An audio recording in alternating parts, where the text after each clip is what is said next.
that important concept of humanity.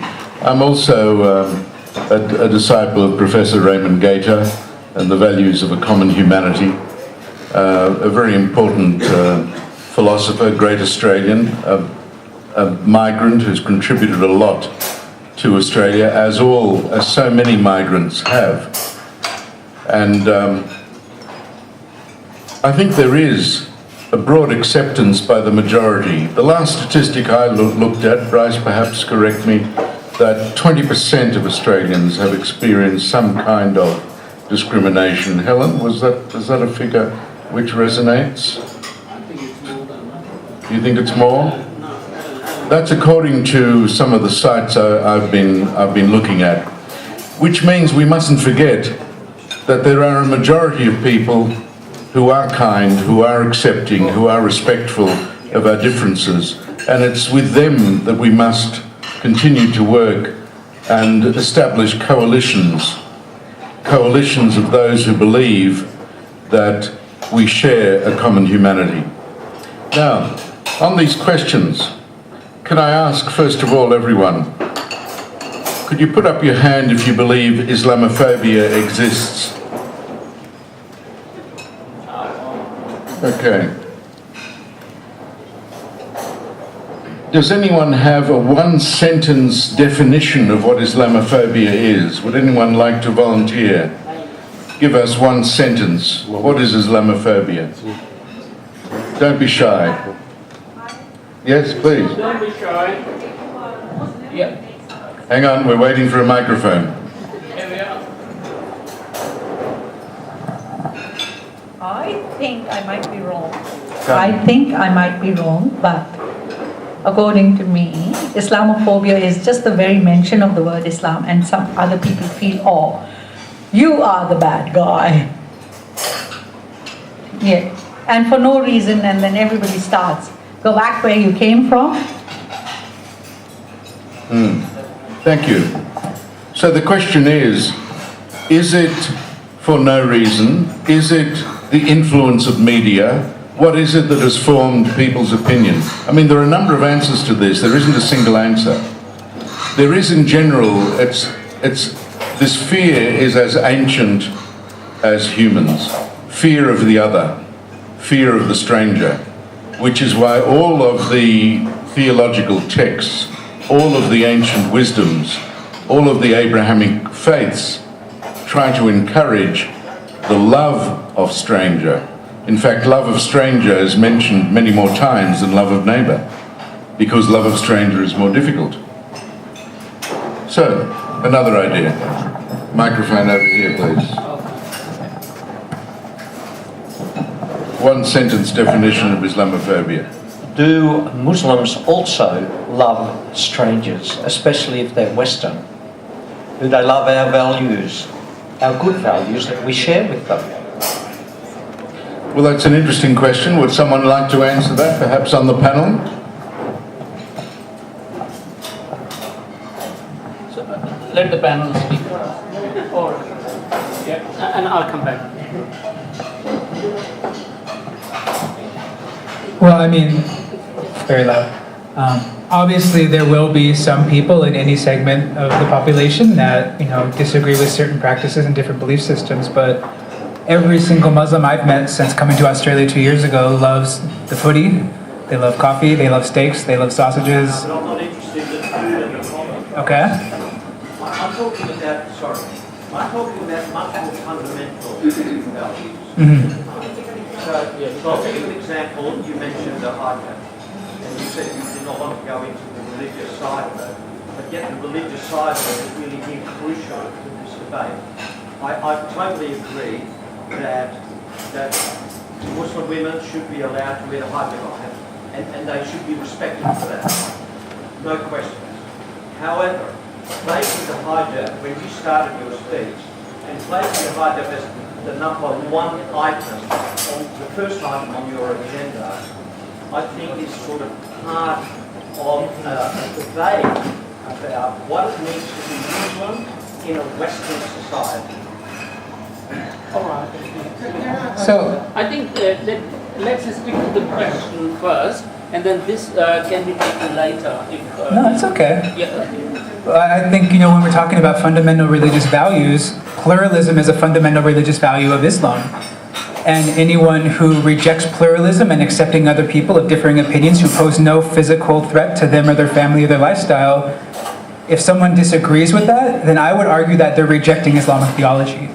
Because if you look at our seerah, if you look at the Prophet Muhammad, peace be upon him, and the example he led a city in Mecca which had Christians, which had Jews, which had non-believers, and they all lived together peacefully. So I think anyone who rejects that ideal is rejecting Islam in very big amounts, and I would argue that they don't have a proper understanding of Islam. And so I think the people who, thankfully, thanks to God, I surround myself with who are Muslim, we all agree on that. During Ramadan, we open our doors to anyone who wants to come in. When I go to work, I like to bring food and share with anyone who wants it. I'm happy to go out and pay for anyone's bill who's eating with me, and anyone who I'm with will happily do the same. And it doesn't matter where you come from or your belief system. And regarding the hijab, I can tell you the reason I bring it up is because, unfortunately, it is the number one identifiable thing that any non-Muslim in the Western world thinks of when they think of Islam. Hijab, beard, thobe, turban, Allahu Akbar. These are often very misunderstood things. And so for our sisters who choose to wear that hijab and to still go out into that environment, knowing that they are now the target of abuse just by simply wearing a piece of clothing on their head, to me that's incredibly commendable. Thank you. Wonderful response. Another question here I think we had one on the left. I am just going to answer what gentleman said. I can only say about Canberra. I can't talk on behalf of all the Muslims in Australia. I will say about Canberra. We have got Islamic Center here, Canberra Islamic Center. Have you been there? Yeah, right. On 4th of May, I would request you to come there. There is an opening of a mosque. Hello? Yeah, that mosque will be one of the best in Australia. We can challenge that. And it will be an open day. For whole day, it will be an open day. And I would like to invite everyone who has not been there to come and spend. And then you see what the Muslims of Canberra will interact with other communities. We invite everyone, and we are open to everyone. And every day and every Friday prayers, so many people from other faiths, they come and sit down and listen to the Imam. That's what we do. And the Canberra Islamic Center represents Muslims of Canberra. That I can assure. Thank you very much. Dr. Mike Kelly would also like to comment. I think that's, I'm glad that we're getting these questions out, actually. It's important to confront those sorts of questions. But I was just talking earlier, actually, about the evolution of values in Australia. So one particularly good recent example of that is how we've now embraced marriage equality. And many Christian groups in this country utterly rejected that. And one group spent $1 million trying to prevent that result. And I often wonder, having had a strict Christian upbringing, what Jesus Christ might have thought about spending $1 million on that rather than on the poor and the needy. So Australian values on that issue have changed, and I know there are many people of all faiths who will be challenged by marriage equality and by acknowledging that difference and embracing that difference. But that's really what this is all about, is and particularly for those people who have experienced discrimination and oppression, to identify then and have empathy. And one of the things that when we're fighting Islamophobia and these issues, was a great example in my region, where 65% of people voted in favour of marriage equality, and I was told for years Eden Monaro would never do that, conservative social place.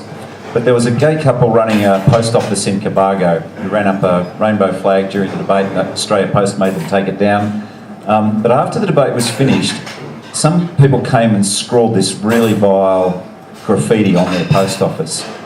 And that could have been something that was setting us back. But the way the town responded made it a positive. They all rallied straight away the next morning.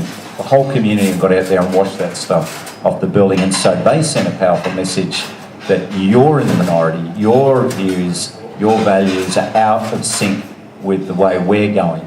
And so that's, I think, something that we can use as a bit of an example when we're dealing with Islamophobia. If we rally around our Muslim brothers and sisters when they're in these situations, we can send that powerful message that you're the one who has the problem.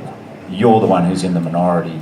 So, but it does involve us all embracing these differences, and I know, there'll be many of us who are challenged by that. But marriage equality is a good example of where values have evolved. Do you want to say something in reply? Just a quick. I don't know. Well, in the famous words of Tony Jones in Q&A, you wish to make a comment. Would you like to talk to a woman in a hijab about hijab? Because I think that's I would just like to say, I'm very familiar with the CIC fantastic. because I'm Muslim and I don't have a problem. But I think there are serious issues about being a Muslim in the West. That they are debates that the Islamic community needs. That's all I'm trying to say. And I do not want to be painted as anti-Muslim because No, I don't think that's being suggested. I think we had a question. Did you want to ask a question, yes, sir? Please. You have a question. Yeah, please stand up. I wanted to comment on Microphone. Please hold the microphone to your mouth. I think the brother asked a very good question and he has right to be answered. And from all the answers, I didn't hear anybody answer to him. He asked if the Muslims and Islam is compatible with the Australian culture. I would tell him yes.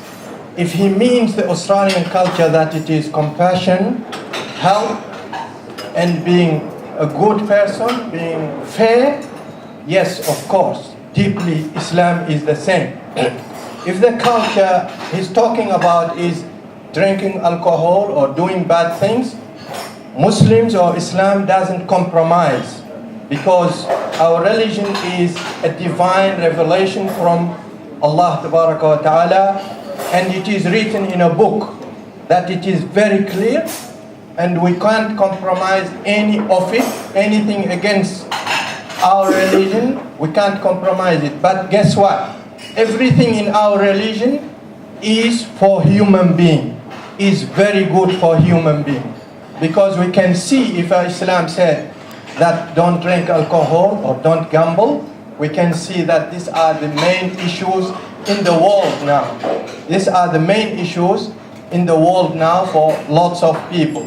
So Islam doesn't compromise its rules, but anything can help human beings to improve their life, Islam endorsed. Okay, thanks very much for that. I think we have a question here. You wanted to add something, please. Microphone over there, Mohammed, please. Just while we're waiting for the microphone to... okay.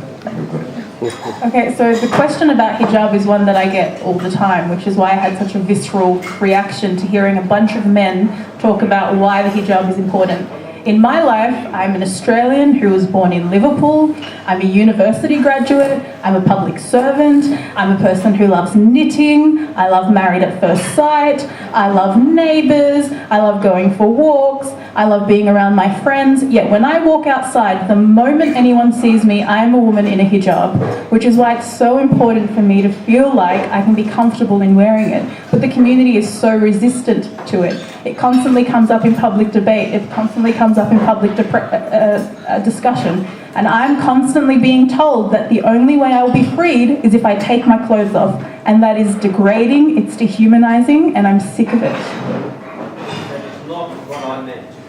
That's how it comes across. I don't think, sir, could I ask, please?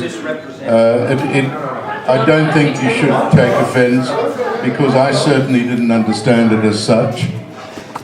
I certainly didn't understand it as such. Please don't leave.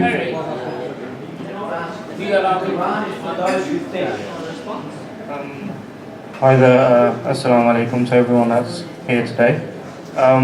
Today I attended only to observe and learn from the esteemed panel, but after the question that was received today by the gentleman, I think it's important that I say something at least. I wish I could have requested the gentleman to please sit down, just so he could have heard what I had to say. I'm fortunate enough to be the director of a national brand known as Muslims Down Under.